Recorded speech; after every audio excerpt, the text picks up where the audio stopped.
This is the second Frankenstein summer reading lecture on the authors that influenced Mary Shelley in her construction of the novel. So, as I had said in the previous author lecture, everything Mary Shelley wrote had a purpose in conveying her message to the readers about the dangers of science and the dangers of turning away from nature. We saw that in Aeschylus's references to Prometheus, the Titan, and what happened when he stole fire from the gods. So this lecture is going to start with William Wordsworth and then ultimately end up with Samuel Taylor Coleridge. Both authors will cover in the second semester, but they're very important in understanding what Mary Shelley was trying to do.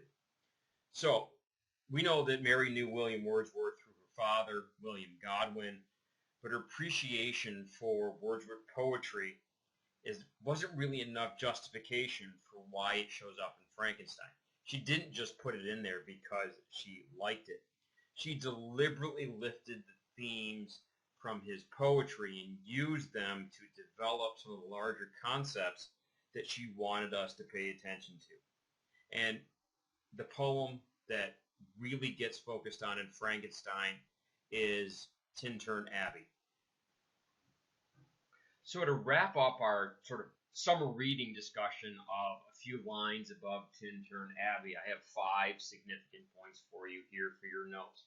So 1, Tintern Abbey signifies man's connection with nature. We understand that from the excerpt I gave you a slide earlier. However, the poem is also a recollection of the speaker's change in attitude towards nature. So in the poem, it's man coming from the city back into nature and reconnecting. In your notes, write down something about how this reflects Victor Frankenstein's relationship with nature. When he leaves Ingolstadt, for example, and he returns to nature, how does that reflect the romanticist ideas of the novel? Point number 2, the excerpt used by Shelley is surrounded by Victor's description of Henry Clerval, and more particularly how close Henry is with nature. And the quote, the scenery of external nature, which others regard only with admiration, he loved with ardor. So if Victor Frankenstein is the Enlightenment, science-obsessed, logical guy, he has to be paired with Henry Clerval, who reads poetry, who is connected to nature, and who represents everything that Mary Shelley values. My third point, like the hermit that lives at Tintern Abbey, or the hermit that's out in nature, or the hermit that is in the Rime of the Ancient Mariner, the monster is secluded from the human world, so by himself, he's good and he's pure. And in the natural world, he finds himself happy, unperturbed, and unbothered. These last 2 things, I think, were significant quotes. Quotes are always good to have in your material because you can use them in papers, but you can also use them as ways to organize yourself. Oh, surely the spirit that inhabits and guards nature has a soul more in harmony with man than those who pile the glacier or retire to inaccessible peaks of the mountains of our own country. That's like Victor when he goes to Mont Blanc when he's already crushed. It's like Victor when he sees lightning hit the tree and he's filled with scientific wonder. And the last quote, the scenery of external nature, which others regard only with admiration, he loved with ardor. Henry Clerval goes that extra mile to reconnect with nature. So Tintern Abbey, as a poem and as a reference for Mary Shelley, has a huge connection to Victor, to Henry Clerval, and to the monster.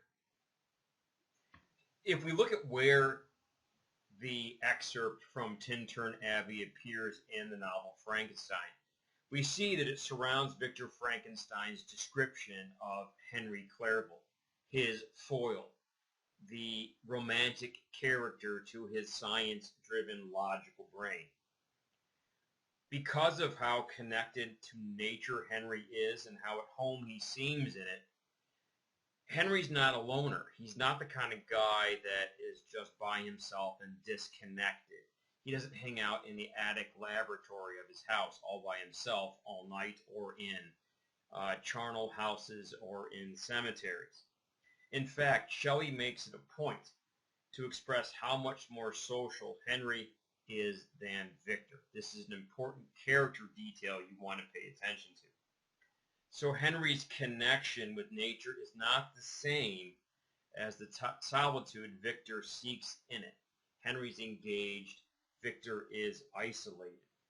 Victor is more representative of Wordsworth's later self, late in the poem Tintern Abbey, the guy that seeks solitude, seeks refuge and meditation in nature. Let me say that again. Victor is more lonely.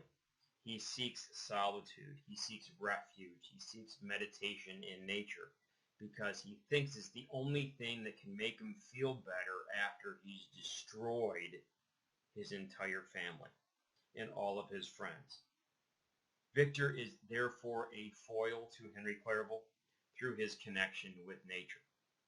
Victor is a foil to Henry Clerval because of Victor's connection to nature. Make sure you take a moment to write this material down in your notes. We know that Henry Clerval sees nature for the marvel that it is, as a place to go and be in awe of the natural order. Nature is something people should live in harmony rather than seek to control and change. So Henry believes that nature is about the environment and the impression that it has. Victor seeks to understand it and thus to control it. Victor is more representative of that science-driven attitude. Henry sees nature as a spiritual place, invoking a less scientifically rational view of the world. Now, here's an example. In chapter 18, right before Mary Shelley puts the Tintern Abbey poem, in case you didn't know where it is, it's in chapter 18. Henry describes the charm of a small forest hidden. So it's done like this. Victor states, shortly before the passage from Tintern Abbey appears, many things regarding Henry and nature. He talks about how at home Henry was in nature and how he marveled at nature for what it was without asking any questions of it.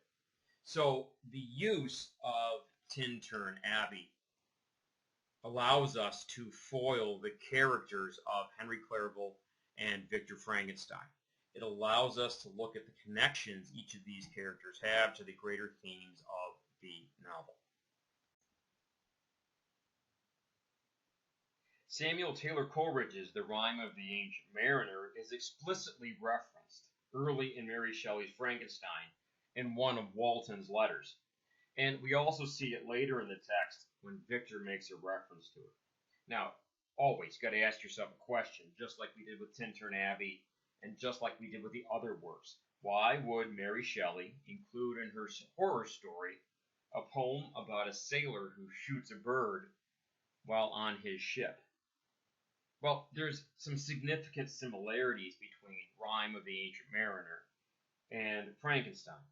Number one, and you see it here, Frankenstein is a frame story, or what we call a layered story. Number two, you see the foil, F-O-I-L, of multiple characters. You can also call that mirroring of characters, where one is the opposite of the other, or that together they form two halves of a complete whole. And thirdly, there's an important moral about the consequences of the over-pursuit of knowledge. So we know that the Rime of the Ancient Mariner is a story of an old sailor who tells a wedding guest a hypnotic tale about the man's choices and how it got him into trouble. I think these are significant themes that show up in the Rime of the Ancient Mariner. So we know that when on a voyage he for no reason shot an albatross, which all of the sailors believe made the winds blow and to give the crew good luck. The mariner in return then had an elaborate punishment that was given by nature and God, and he suffers as a result. Now he's doomed to forever tell his tale and to teach others to not go against the natural order of things, to leave life and death to God. This directly parallels what Victor has to come to deal with in Frankenstein.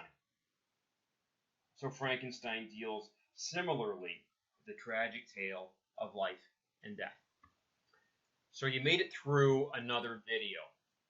This one's incredibly important because this is exactly the kind of material I'm going to put on your summer reading test that I'm going to ask you to write about in both of your summer reading essays.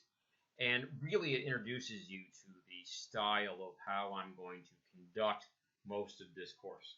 Hopefully you've got a lot of notes. If there are any questions, please, please, please come see me. Bring me your notes and we can talk about where we are in the process.